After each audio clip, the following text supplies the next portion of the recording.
Fala pessoal, professor Thiago aqui, seja bem-vindo a mais um episódio do Descomplicando Previdenciário. O episódio de hoje se chama Um Balde de Ácido. É um caso de um cliente meu que teve um acidente de trabalho e pugnou pelo auxílio acidente após o término do recebimento do auxílio doença. E é um processo de 2015 que eu distribuí e agora está previsto para receber o precatório nesse ano de 2020. Eu vou explicar o passo a passo do que aconteceu com esse processo, vou te mostrar como é um precatório, um RPV dentro de um processo judicial previdenciário. É um processo que passou aqui de R$200 mil, teve uma questão de renúncia de um valor por parte do meu cliente, enfim, um processo bem legal para a gente poder aprender sobre auxílio acidente, que teve uma alteração importantíssima com a reforma da Previdência, uma alteração importantíssima com a Lei 13.846, que não deixa de ser uma mini reforma da Previdência aí, antes da aprovação da reforma mesmo da emenda constitucional. Bom, esse cliente ele veio através de uma indicação. Eu sempre falo, inclusive nos workshops, que quando você atua na área trabalhista, você consegue ir para a área previdenciária de forma mais fácil do que começar do zero. Porque são áreas correlatas que se conversam e de uma ação trabalhista decorre uma ação previdenciária. Nesse caso aqui, foi o filho do meu cliente, desse meu cliente, que eu já tinha uma ação trabalhista dele, que me indicou o pai dele para poder fazer esse tipo de benefício. Um auxílio acidente que foi negado na esfera administrativa sob a alegação de que não houve alteração das condições de trabalho do segurado, muito embora houvesse a consolidação das lesões, que é um dos requisitos do artigo 86 da Lei de Benefícios. Ou seja, o segurado que sofre acidente de qualquer natureza, seja previdenciário, que seja um acidente de trabalho ou não, mas que tenha qualidade de segurado e que tenha cobertura previdenciária, ele quando fica com sequelas e essa lesão ela se consolida, ele faz jus ao auxílio acidente, que é uma indenização correspondente a 50% do seu salário de benefício, não de salário de contribuição, tá? Muitos advogados confundem aqui na hora de fazer o cálculo. E esse cliente veio para mim já com a negativa do INSS. O INSS tinha negado o benefício com aquele PA padrão, né, processo administrativo padrão, dizendo que ele não fazia jus, ó, tá até aqui, ó, porque ó, requeriu a concessão de auxílio doença, isso aqui é um recurso, né? Teve inclusão em pauta e foi mantido o recurso. Quanto ao mérito, cumpre verificar se a parte interessada tem direito a receber o benefício em questão. Acidente será concedido como indenização ao segurado empregado. E qual foi a decisão? Aqui, ó, a supervisora médica pericial em revisão analítica constatou que o interessado não preenche os requisitos legais quanto à matéria, assim a decisão do INSS deve ser mantida. Ou seja, o acórdão, a decisão do recurso que foi feito na esfera administrativa, 2 laudas, um parágrafo falando que se a médica falou que não, se o médico do INSS falou que não tem direito, né? Não adentrou no mérito aqui propriamente dito. Isso foi um documento que veio trazido com que a própria esposa desse meu cliente trouxe para mim, para a gente poder analisar e ver se caberia mesmo ou não da entrada no benefício. Por quê? Eu poderia fazer um novo pedido administrativo? Não, porque aqui na questão não valeria a pena esperar uma nova decisão administrativa para poder ingressar com a ação já pedindo o benefício. Porque havia a alteração do contrato de trabalho, alteração das condições de trabalho desse segurado que sofreu acidente. Havia a percepção do auxílio doença acidentário, B91. Então tinha todos os elementos para poder o INSS conceder o benefício, mas não fez. E assim, o INSS geralmente não faz a concessão desse benefício de ofício, tá? Se você pegar o artigo 86 da Lei de Benefício, diz que assim que cessar o auxílio doença, já passa a receber o auxílio acidente se tiver nas condições lá de consolidação das lesões, enfim. Então, nesse caso, o que a gente resolveu fazer? Ele veio até o escritório e falei, olha, eu vou cobrar 30% sobre os 5 primeiros benefícios e 30% sobre os atrasados. Vamos entrar com a ação, me dá a cópia do processo administrativo, do laudo médico, de toda a documentação médica, enfim. O acidente ocorreu em 2009, tá?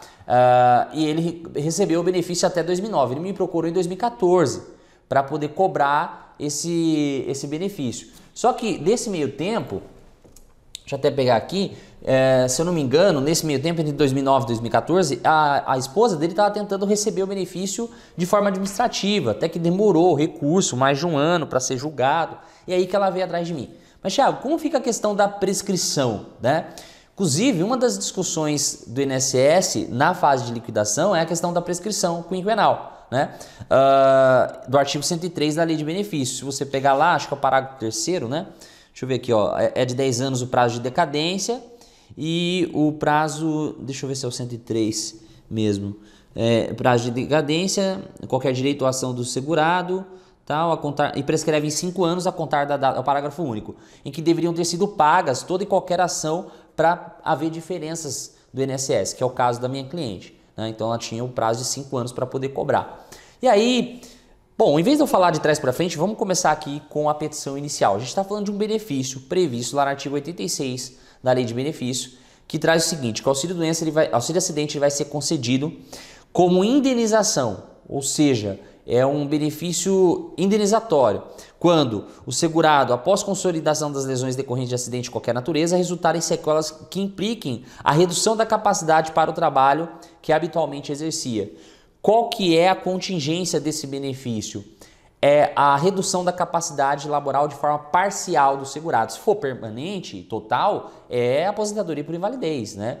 Aqui a gente está falando de uma lesão parcial, né, para o trabalho, que implica redução da capacidade para o trabalho que habitualmente ele exercia.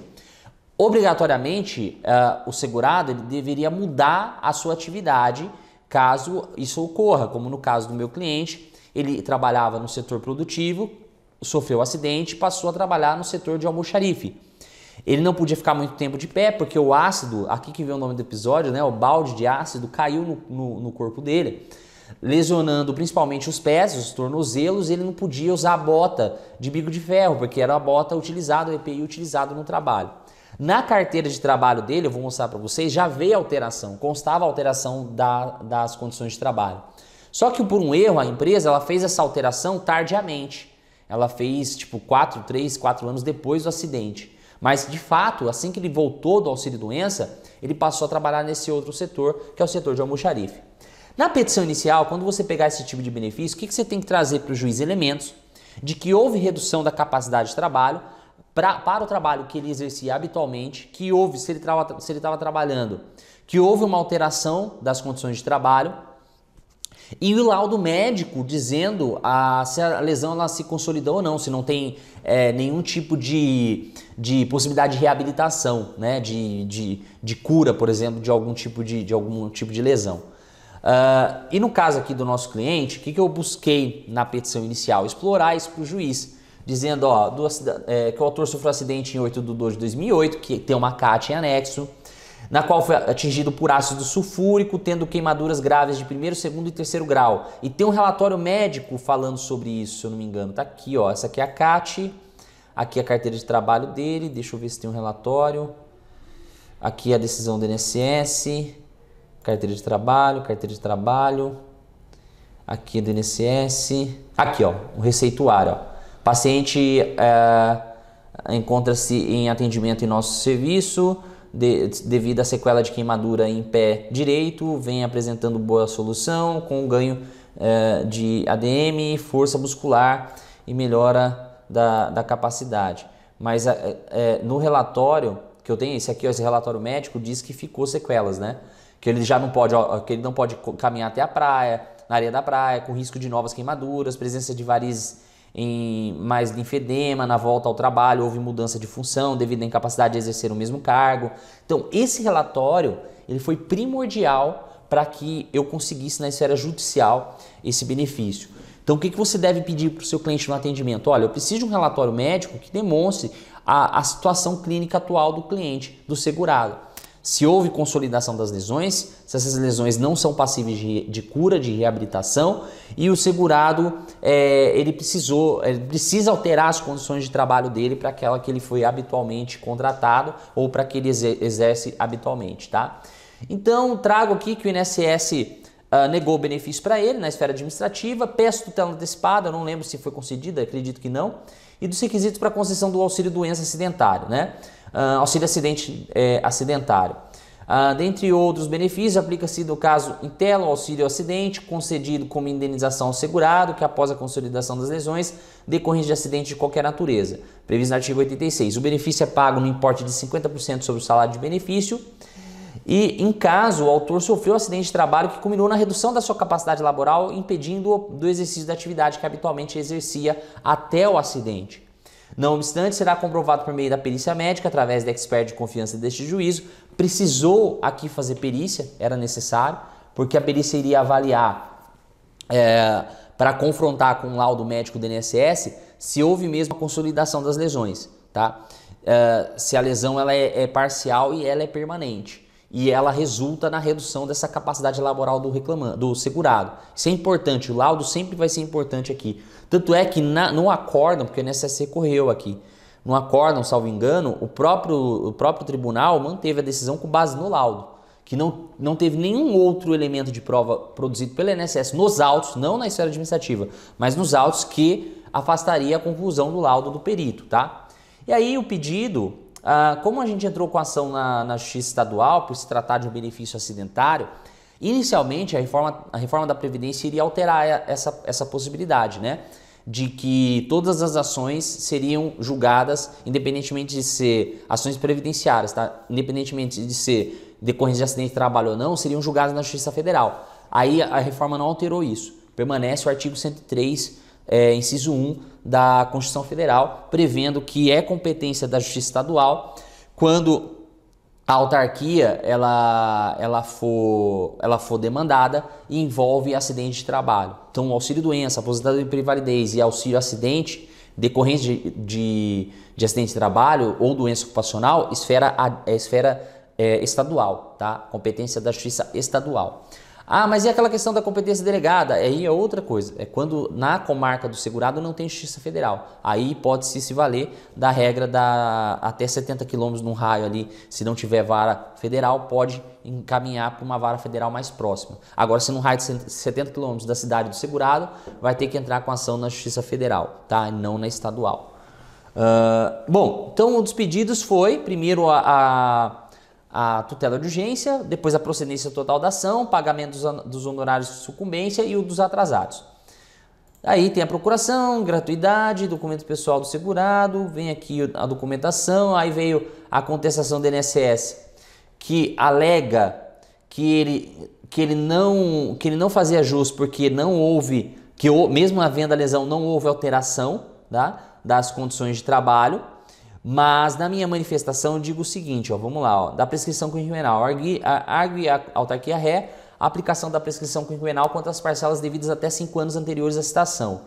Não há que se falar em parcela prescrita à luz do artigo 103, parágrafo único da Lei de Benefício, porquanto é devido ao auxílio acidente desde a alteração de função do obreiro, que ocorreu em 1 de 2 de 2013, não abarcando o quinquênio anterior à citação. Perfeito, daí vem aqui dos requisitos para concessão do benefício, na ocasião estava a qualidade de segurado, que é uma das condições para esse tipo de benefício. Ainda que a lesão sofrida pelo autor não esteja elencada no anexo 3 do decreto 3.048, não tem um rol exaustivo. Porque o INSS fala, essa lesão ela não está no rol do 3.048, então não faz jus. Mas não é isso que a jurisprudência vem entendendo, que é um rol, ele não é exaustivo, ele é exemplificativo e, desde que comprovada a redução da capacidade laboral, basta para que o juiz reconheça o benefício, não sendo imprescindível a causa constar ou referida anexo, tá?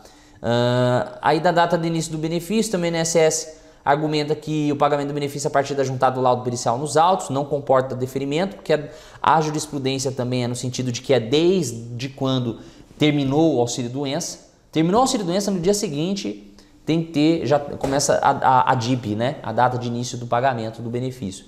Data de início do benefício. Correção monetária, honorários comerciais, perfeito. Aí vem o laudo pericial, tá?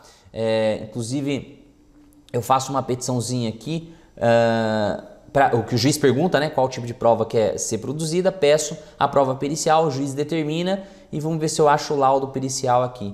Meu cliente foi até lá, fez a perícia, tudo bonitinho. O autor realizou a perícia médica dia 25 de 5 de 2016 e aí veio o laudo pericial concluindo o quê? Vamos já para a conclusão, para agilizar aqui o nosso vídeo. Teve exame físico, o autor tem noção do que se destina à presente perícia. Exame físico específico, o autor apresenta no exame físico cicatrizes pelo corpo devido a queimaduras de 1º e 2º grau até 3º grau. Principalmente em tornozelo e pé direito, onde foram mais afetados, sendo necessária a realização de enxertia de pele. e onde os movimentos ficariam mais restritos, porque ele não conseguia fazer o movimento de nado, né? Que é aquele pé de pato, porque comprometeu um pouco dos tendões aqui do tornozelo dele. Com diminuição da mobilidade articular em tornozelo direito e pé direito. Também há cicatrizes hipertróficas e alteração da anatomia local que acarreta dificuldade de uso de qualquer tipo de sapato. O autor também deambula com claudicação leve e sente dores intermitentes. O que é isso? Ele manca, mais ou menos isso. Aí traz o grau de dor, tem a discussão e a conclusão. O autor apresenta sequelas queimaduras. Quanto à avaliação da capacidade laboral, o autor apresenta incapacidade parcial e permanente para exercer sua atividade de labor habitual. É isso que tem que vir um laudo pericial. Essa é a parte mais importante, que seja a incapacidade ser parcial, porque se for total e permanente é aposentadoria por invalidez, e permanente, tá? Se for uma incapacidade parcial e temporária, aí não é auxílio acidente, não tem direito a esse benefício. Aí seria um auxílio doença, tá? E olhe lá, porque seria uma incapacidade parcial, né? Teria que ver qual que é a atividade habitual do segurado. Outra coisa interessante que eu precisava trazer para o juiz é a data de início da doença, né? Que foi quando ocorreu o acidente. Tá aqui, ó, data de início da doença, dia 8/2/2008, que foi quando ele passou a receber o auxílio doença. Aí quando foi em 2009, ele parou de receber o auxílio doença e era para automaticamente já começar a receber o auxílio acidente. Só que o INSS não concedeu de ofício. Aí tem a data de início da incapacidade, isso aqui é importante, tá? O laudo pericial do juízo não vai falar sobre data de início de benefício, nem data de início de pagamento. Isso pela própria legislação e pela própria doutrina, é interpretado com base nas informações da data de início da incapacidade e da doença, que é a DI e a DIP, tá? E a DID, que é a data de início da doença do segurado, que aqui deu 8/12/2008, e a data de início da incapacidade, 8/12/2008. Tá bom? Aí tem os quesitos, né, que foram apresentados pelo INSS, ele responde, o INSS se manifesta sobre o laudo. É basicamente isso, um processo administrativo, um processo judicial previdenciário que envolve incapacidade. Distribuição da ação, contestação, manifestação sobre a defesa de documentos, manifestação sobre provas, perícia médica e sentença, basicamente. Aí depois da perícia tem a impugnação, tanto por parte do INSS quanto por parte do segurado, e aí vem a sentença. O que a sentença traz? Ó, a ação é procedente com efeito a incapacidade está provada pela perícia do juízo, que constatou em seu laudo apresentado que o autor apresenta sequelas queimaduras. Quanto à avaliação da capacidade laboral, o autor apresenta incapacidade parcial e permanente para exercer sua atividade de labor habitual. E ainda fica óbvio que após o acidente e as sequelas decorrentes do mesmo, como descrito nos itens do laudo pericial, incapacitam o autor parcial e permanente para exercer sua atividade de labor habitual. Isso ocorreu desde a data de 8/12/2008. O autor é portador de sequela de queimadura decorrente de acidente de trabalho. No exame físico, assim como a avaliação dos documentos médicos apresentados, ficaram evidentes as alterações funcionais. A incapacidade do autor é parcial e permanente para exercer sua atividade de labor. Assim, pela análise no laudo apresentado, pode-se concluir que a parte autora está incapaz, parcial e permanente. Aquelas coisas lá. Aí veio aqui, ó, o dispositivo. Diante do exposto, por tudo e por mais do que consta dos autos, julgo procedente a ação de concessão de benefício previdenciário. Daí o juiz aqui define a antecipação da tutela para a implementação do benefício. Ou seja, na inicial eu pedi a tutela, mas foi indeferido, porque precisava do laudo médico, o laudo pericial. Aí, agora na sentença, o juiz aplica a antecipação da tutela, tá? Define a antecipação da tutela, implementação e aplica R$500 de multa por dia que o INSS não implementar o benefício. As parcelas em atraso deverão aguardar o trânsito de julgado, serão pagas de uma só vez, isso é importante, incidindo correção monetária e parâmetros estabelecidos. Bom, vamos para a carteira de trabalho do segurado. O que acontece? Eu até falo na inicial sobre essa alteração do cargo. Ó. Vamos pegar aqui a carteira de trabalho que fala... Ele ainda trabalha lá na empresa, só para vocês terem uma ideia. Tá aqui, ó. A alteração de função. Em 1/2/2013, passou a exercer a função de almoxarife. A empresa fez a besteira de anotar errado isso aqui. Inclusive, ainda bem que não foi o caso de eu ter que pedir uma correção da empresa, um laudo da empresa dizendo, né? Mas ele, por ter ocorrido acidente em 2008 e ter retornado em 2009, a empresa tinha que ter colocado a data de 2009, que foi 1/2/2009, quando ele voltou e passou a exercer a função de almoxarife. Aí o INSS veio com razões de apelação. E nas razões de apelação, o INSS alega isso, que ele ficou mais de 3 anos trabalhando na mesma função. Ó. Inclusive, eles colocam aqui até até em amarelo. Ó. Não obstante as conclusões constantes no laudo pericial, verifica-se que a parte autora continuou desenvolvendo a mesma atividade de operador de máquina de eletroerosão, conforme que inicia em anexo, mesmo após a cessação do benefício de auxílio-doença, até 31/10/2012. Não é crível que alguém que esteja limitado trabalhe por mais de 4 anos na mesma função. Se assim o fez, é porque não há que se falar em qualquer limitação. Assim, as afirmações acima já seriam suficientes para afastar a concessão do benefício. Tá? Então, o INSS vem com essa alegação. Na minha manifestação, vamos pegar aqui, deixa eu ver aqui o que eu falo na minha contra-razões de apelação. Eu trago aqui, ó, do efeito suspensivo, que não cabe efeito suspensivo por se tratar de um benefício de caráter alimentar. Inclusive, tem uma decisão da ministra Rosa Weber num agravo regimental, né, falando sobre isso, porque prevê o artigo 1012 do parágrafo 1º, inciso 2 do Código de Processo Civil, que o recurso da autarquia não deve ser recebido no seu efeito suspensivo, pois houve determinação imediata da sentença para pagamento do benefício. Daí fala da prescrição e aí vem contra-razões. Ademais, em razão da autarquia, seu recurso deve ser improvido. Isto pois, o apelado retornou ao labor em 2009. Diante das sequelas que lhe acometeram, principalmente quanto à impossibilidade de uso de botas, não havia alternativa a não ser a alteração da função para almoxarife, que se deu logo após a cessação do benefício. Certo é que o laudo constata a data da incapacidade parcial, que é 8/12. A alteração da função se deu após a cessação, porquanto a reclamada não atualizou a carteira de trabalho e as informações sociais do obreiro. Porém, desde a cessação do benefício de auxílio-doença, o reclamante deixou de trabalhar na função exercida. Bom, aí o acórdão ele não enfrenta diretamente essa questão. Ele só disse o seguinte, que uma vez que o laudo veio positivo, o laudo pericial constata a incapacidade, é devido o benefício, né? Então tá aqui, ó, a sentença reconheceu o direito, o perito judicial imprescindível para elucidar as questões postas em litígio em razão da natureza da lide está consubstanciado no laudo médico, de folha 102 e 107, subscrito pelo doutor Alexandre tal. Pelo exame físico, daí narra toda a situação, em se esclarecer acerca da data de início da incapacidade, ratificou o laudo dizendo ser a partir da data do acidente. Ou seja, o tribunal ele não enfrenta diretamente essa tese de que o empregado tinha trabalhado mais 3 anos na mesma função, porque ele realmente não trabalhou. Foi só uma questão aqui do erro da empresa. Mas uma coisa que me chamou a atenção na questão do acórdão foi sobre o pagamento das parcelas atrasadas, né? Deixa eu ver aqui onde que é que ele fala com relação à prescrição. Sobre os honorários, sobre o mérito, por fim, matéria de antecipação, tal. Deixa eu ver onde que ele fala da prescrição aqui. Comprovado honesto, quanto à data de início do benefício. Anote-se que estão prescritas as parcelas anteriores ao ajuizamento da ação. O que isso é prejudicial para o meu cliente? O que acontece? Entende o juízo que, uma vez que eu entrei com a ação, as parcelas anteriores estariam prescritas. Só que o artigo 103 não fala sobre isso no parágrafo único. Aí eu fiz um embargo de declaração. Eu ia perder uma boa parte dos atrasados aqui, desde 2009 até 2013, que foi quando eu entrei com a ação. E aí eu trago no acórdão dizendo que é obscura, né, a decisão, porque ela é bem sucinta e não dá detalhes sobre qual a data do termo ACO da prescrição. E vamos supor aqui o pagamento das diferenças passa a valer a prescrição no dia... vamos pegar aqui o 103, para a gente poder ler.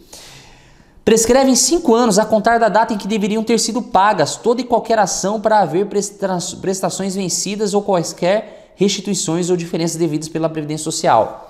E aí eu falo para o juiz, falei, excelência, o parágrafo único ele não fala que está prescrito as parcelas anteriores ao ajuizamento da ação.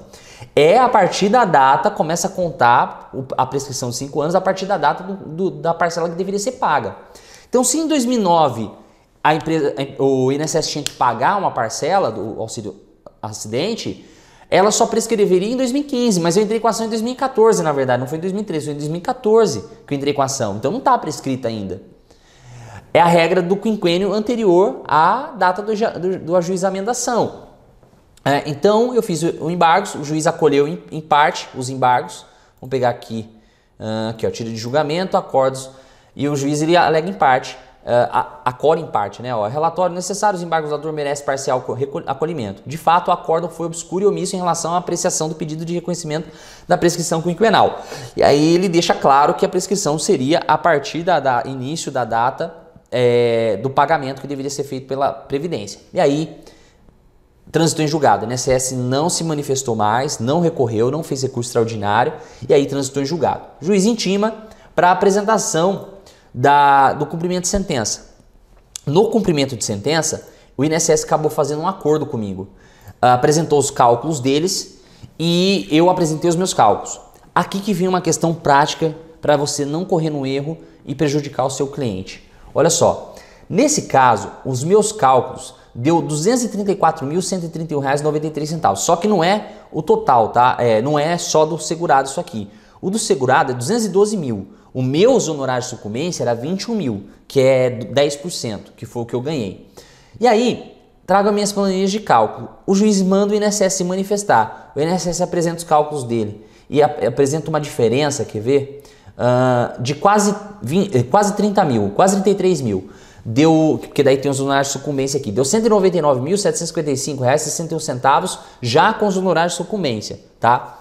Chamei o meu cliente aqui, isso aqui foi dia 28/1/2019 que o INSS apresentou.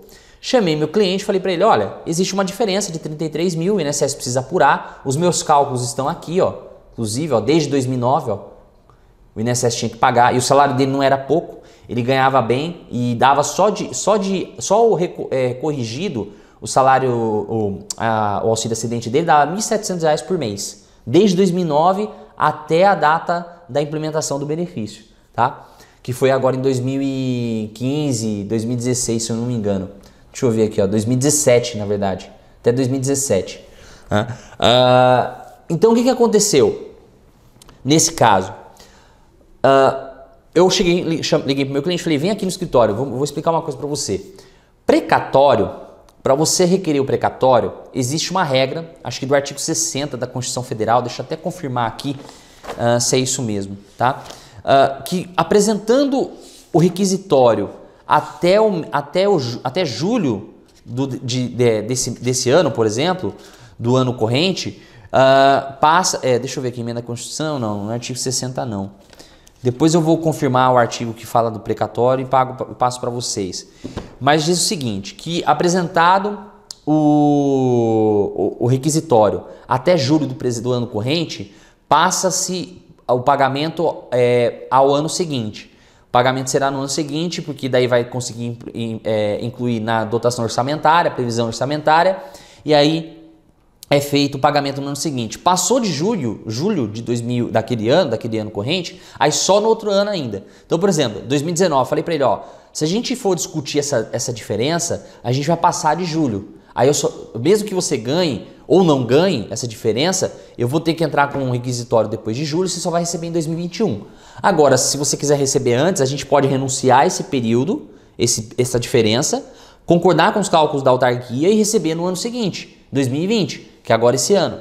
E aí concordou, fiz um termo de renúncia desse crédito, um termo de renúncia de discutir, na verdade, porque o crédito ainda não havia sido apurado, e aí a gente aceitou o cálculo do INSS. Inclusive tem até a petiçãozinha aqui, minha me manifestando, isso aqui falando sobre que eu concordo com o cálculo e já peço, já vou fazer o requisitório. Aí que tá, o requisitório, eu tive que fazer dois, um precatório e uma requisição de pequeno valor. Só que como na época que eu fiz, acho que foi ano passado, estava tendo uma alteração nesse estágio do TJ de São Paulo e era complicado fazer o requisitório no sistema. Cada hora dava uma informação diferente, aí eu errei várias vezes, fiz 1, 2, 3, 4, 5, 6, eu acho que fiz umas 10 vezes para ver se dava certo. Aí no precatório, dia 21/5/2019, eu consegui fazer no precatório número 8 e na requisição de pequeno valor número 9, que aí eles fazem um número aleatório aqui. Como que é esse precatório? É uma petição que você faz solicitando 2 folhas só. Pedindo, já visto o teor da certidão de folha 71, de que não houve a interposição de recurso, porque o precatório, para você fazer o requerimento, não pode ter, o ofício requisitório não pode ter recurso pendente, porque já tem que ter transitado julgado. E aí eu peço o valor de 181 mil, outro sim vale salientar que o quanto apreciado deverá ser acrescido dos consectários legais até a data do reembolso, tal. É o artigo 100 da Constituição Federal que fala Desculpa, é que o meu cliente é maior de 60 anos, então eu peço preferência no pagamento, tá? Artigo 100, se eu não me engano, é o artigo 100 que fala sobre a questão dos precatórios. Vou pegar aqui na Constituição Federal. Artigo 100. Deixa eu confirmar aqui. Artigo 103, artigo 101, artigo 99. Os pagamentos devidos pela Fazenda Pública Estadual, Federal, Distrito e Municípios em virtude de sentença judiciária far-se-ão exclusivamente na ordem cronológica de apresentação dos precatórios à conta dos créditos respectivos. Tá? Então é a partir do artigo 100 mesmo que fala sobre isso. Como é feito o pagamento por meio de precatório. Ó, é obrigatória a inclusão no orçamento das entidades de direito público de verba necessária ao pagamento dos seus débitos oriundos de sentenças transitadas e julgadas, constantes de precatórios judiciais apresentados até 1º de julho, fazendo-se o pagamento até o final do exercício seguinte, quando terão seus valores atualizados monetariamente. Entendeu? Então é o parágrafo 5º que fala sobre essa questão da apresentação do precatório. Então fica atento a isso. Se você tem um precatório, um precatório para receber e vai fazer o requisitório desse precatório, faça até julho do presente ano para poder receber no ano seguinte, porque senão somente no outro ano. E aí eu fiz aqui uma petição, apresento os meus cálculos, né? Apresento a sentença, cumprimento de sentença, planilha de cálculo. Deixa eu ver quais documentos mais que eu falo. Sobre a concordância, termo de declaração. Sai esse documento aqui, ó. Para o nome de quem que vai sair, o valor, o alvará, né? E aí o juiz acaba acolhendo a certidão. E aí eu já veio uma decisão aqui do DPRE falando que o pagamento já está, requisitos transmitidos da documentação do devedor para as providências de depósito na importância de R$ 181.596, né? E aí veio um andamento aqui dizendo que o precatório vence em 17 de 1 de 2021, tá? Ah, mas Thiago, você não falou que até o ano seguinte? Mas aqui por questão de prazo, né? Eles têm até 17 de 1 de 2021 para fazer o pagamento, tá? Mas geralmente pagam antes. E aí depois eu fiz também a requisição de pequeno valor, que é com relação aos honorários de sucumbência. Por que, Thiago? Requisição de pequeno valor e não precatório? Porque o valor aqui é menor do que 60 salários mínimos. Se for maior de 60 salários mínimos, é precatório. Menor é RPV. Requisição de pequeno valor. E agora eu estou esperando para receber esses valores, tá? Bom, pessoal, é o seguinte, só para concluir aqui, o nosso episódio, eu vou caçando a documentação aqui para mostrar para vocês, não é nada assim planejado, eu sei o que aconteceu no processo, mas eu abro o processo aqui, como a gente quer mostrar o que acontece de fato, às vezes demora um pouquinho até achar o documento e tal, mas espero que vocês tenham entendido a ordem cronológica. Qualquer coisa, deixa sua dúvida aqui e vai ser um prazer eu te responder.